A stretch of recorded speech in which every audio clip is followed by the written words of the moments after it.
Olá, pessoal! Então, na videoaula de hoje, a gente vai falar um pouco sobre citologia. A aula que já foi trabalhada na quinta-feira. Então, esse resumo é só para vocês fixarem melhor o conteúdo. E, como eu disse na quinta-feira, eu coloquei aqui duas imagens, né? Essa imagem de baixo colorida é uma imagem de uma célula animal que a gente utiliza para trabalhar com vocês didaticamente, para ficar melhor para assimilar o conteúdo. E na imagem acima é uma fotografia de uma célula animal vista em microscópio. Então, para começar, a gente tem que entender o que é a citologia, né? A citologia ela vai ser uma área da biologia que vai estudar a célula no quesito estrutura e funcionamento. Então, a citologia ela estuda a célula e ela designa seus estudos quanto à estrutura da célula, né? Então o formato dessa célula, e ela também vai estudar a função que essa célula exerce no organismo. E para a gente entender melhor, as células elas vão ser as unidades funcionais e estruturais básicas dos seres vivos. Então a gente pode compreender a célula como tijolinhos que em conjunto vai formar a estrutura de um organismo, né? No nosso caso, o conjunto de células vão formar tecidos, e esses conjuntos de tecidos vão formar órgãos, conjuntos de órgãos vão formar sistemas. E esses sistemas formam o organismo completo. Então, elas são as unidades básicas. E é dentro dessas células também que vai ocorrer o metabolismo celular. Então, a célula, a gente pode compreender a célula como muito importante para o nosso organismo. Nosso organismo é formado por células. Para a gente compreender melhor sobre células, a gente tem que compreender sobre a invenção do microscópio e como ele ocorreu, né, ao longo da história. O microscópio ele é um instrumento que é capaz de ampliar imagens, né? Então, aquelas imagens que a gente não consegue enxergar a olho nu. Então, a gente utiliza esse instrumento para a gente enxergar um material muito pequeno e através desse aparelho que foi possível descobrir sobre as células, né? A descoberta das células se deu através do microscópio. E a gente acredita que o primeiro microscópio inventado foi no ano de 1590 por Hans, que é pai do Zacharias Janssen. Então, esses dois caras, eles foram responsáveis por criar os primeiros microscópios. Eles eram fabricantes de óculos e holandeses, né? Então, foram dois holandeses que criaram esse instrumento. Só que eles não foram responsáveis por observar materiais biológicos, né? O responsável por isso foi o Anthony, que também fabricou seu microscópio e ele observou esses materiais biológicos, né? Como o embrião de plantas, glóbulos vermelhos, que são células sanguíneas, e alguns espermatozoides de animais. Então, ele foi o responsável por observar esses materiais. E aí a gente considera ele como o descobridor dos micróbios. É uma denominação antiga, né? Hoje a gente utiliza a denominação de micro-organismos, né? Então ele foi o responsável por visualizar os micro-organismos. Mas um importante, quando a gente trata de célula, foi o inglês Robert Hooke, que também fabricou o seu microscópio. O dele foi um microscópio mais, como se diz, mais evoluído, né? Em questão de tecnologia. O microscópio dele a gente denomina de um microscópio composto, por conta dessa separação entre as lentes. Aqui em cima é onde ele visualiza a imagem, né? Onde ele vai se posicionar para visualizar a imagem. E aqui nessa região a gente chama de cortiça. E aqui embaixo a gente chama de objetiva, que vai ter em contato com o material a ser observado. E aí, Robert, ele foi importante por conta do material que ele observou, que foi a cortiça, que é um material extraído de certas árvores. E essa cortiça é utilizada na fabricação de rolha, que é aquela pecinha que veda o vinho, né? Quando a gente compra vinho, tem essa cortiça lá dentro. E aí, quando ele observou que essa cortiça era porosa, ela era separada em célula. E aí, ele deu a denominação de célula, que foi um diminutivo, né, de célula. E aí, por isso que ele é o responsável por essa denominação do termo de célula. Então, para a gente compreender melhor sobre a célula, a gente tem que saber as partes fundamentais da célula. A gente tem que as partes fundamentais de uma célula são a membrana plasmática, o citoplasma, o núcleo e o núcleo.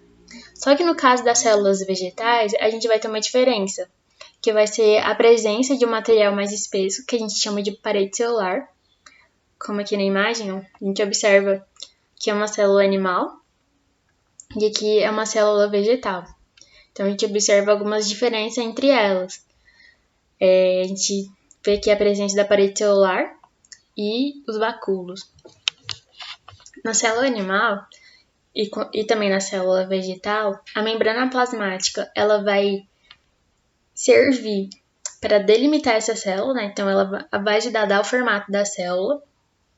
O núcleo das duas vai ser onde a gente vai encontrar material genético. E no citoplasma é onde a gente vai encontrar alguns grânulos, ou a gente chama de organelas, que vai ser que a gente denomina de pequenos órgãos, né? Então, dentro dessas células vão ter essas organelas, que são como pequenos órgãos. E a parede celular, ela tem a função de dar mais rigidez à célula. Então, ela torna essa célula um pouco mais rígida do que a célula animal.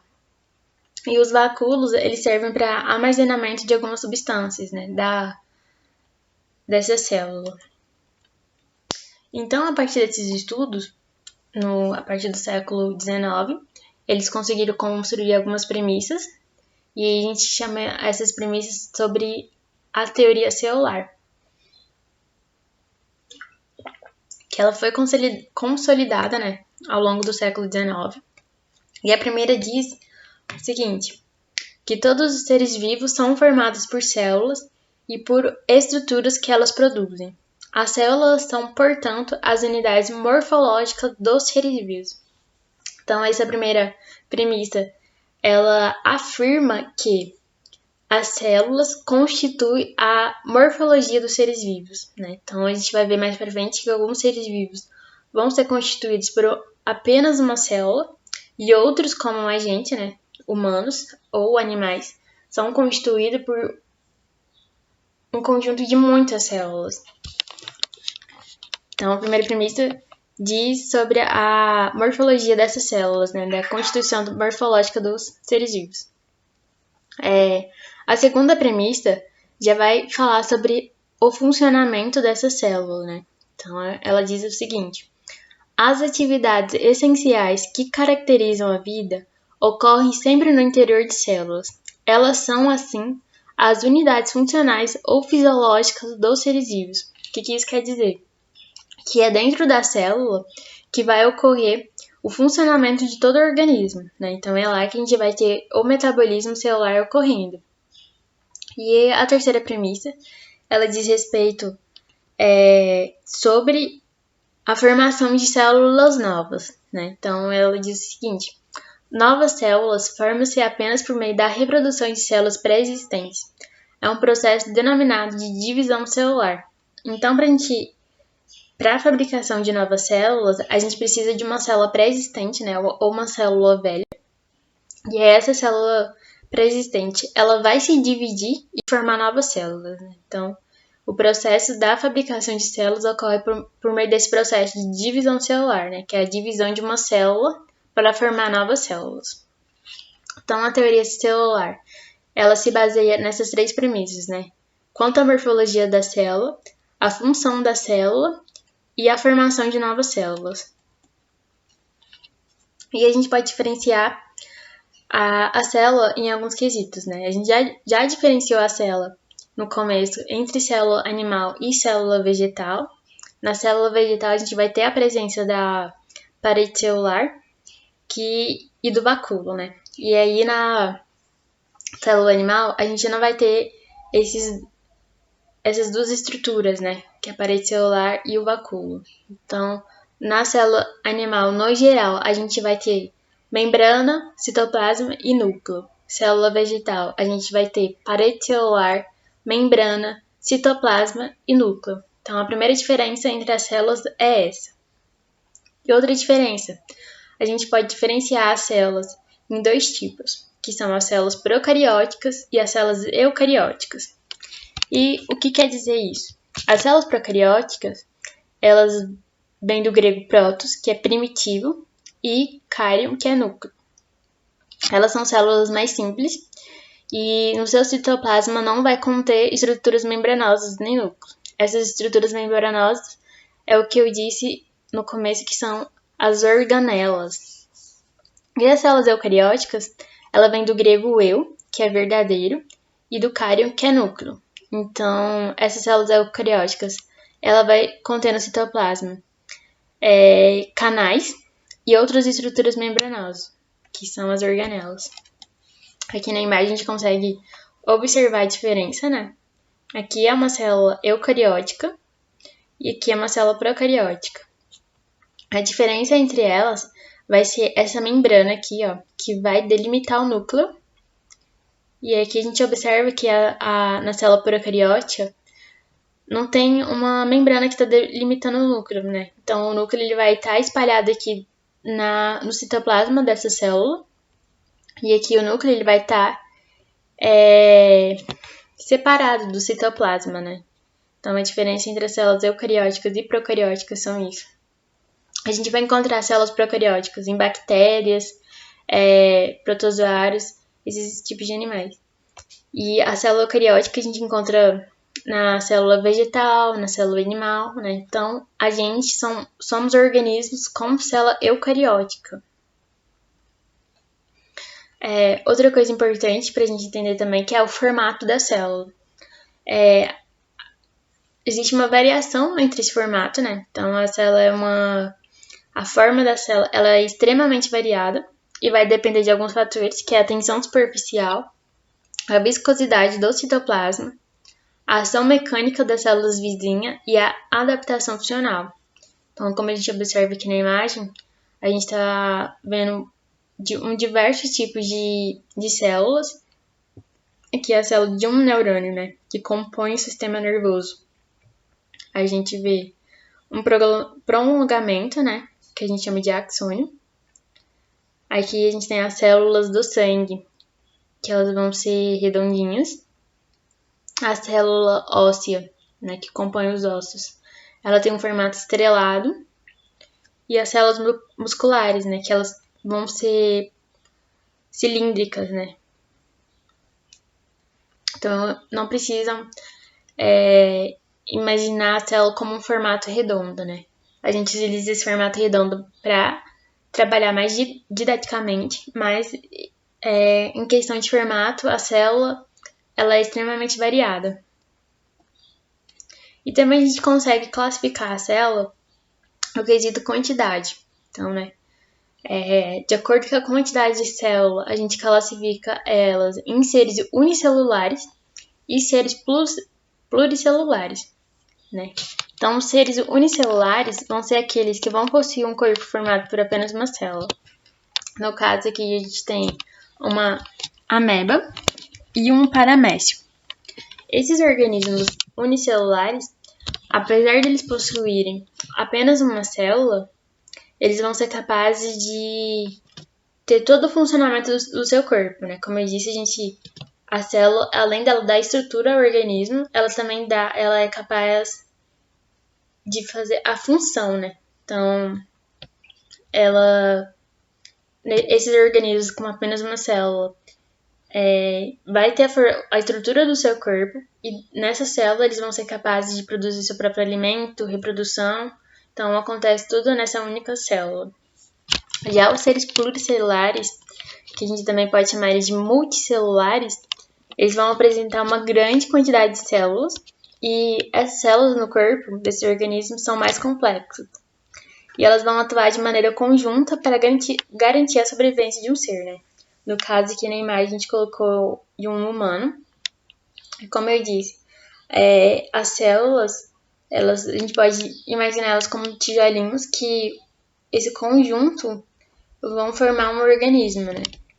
E importante de destacar que nessas células multicelulares, elas vão trabalhar de maneira conjunta. Então, assim, a gente precisa de todo o conjunto da célula para esse organismo sobreviver. Aqui na imagem a gente vê vários órgãos, né? E como eu disse, esse conjunto de células vão formar órgãos. E a gente precisa de todo o conjunto de órgãos para formar um organismo, né? Diferente da célula unicelular, que não precisa de mais de uma célula para sobreviver. Então, a diferença entre as células é essa, né? Em questão de quantidade, entre os tipos de célula, né? Que é a célula eucariótica e a célula procariótica. E também sobre as partes, né? No caso, a diferença entre a célula animal e a célula vegetal. Então, a gente tem essas três diferenças sobre a célula. E sobre a aula de hoje, a revisão foi isso. Muito obrigada. Qualquer dúvida, só chamar a gente no privado.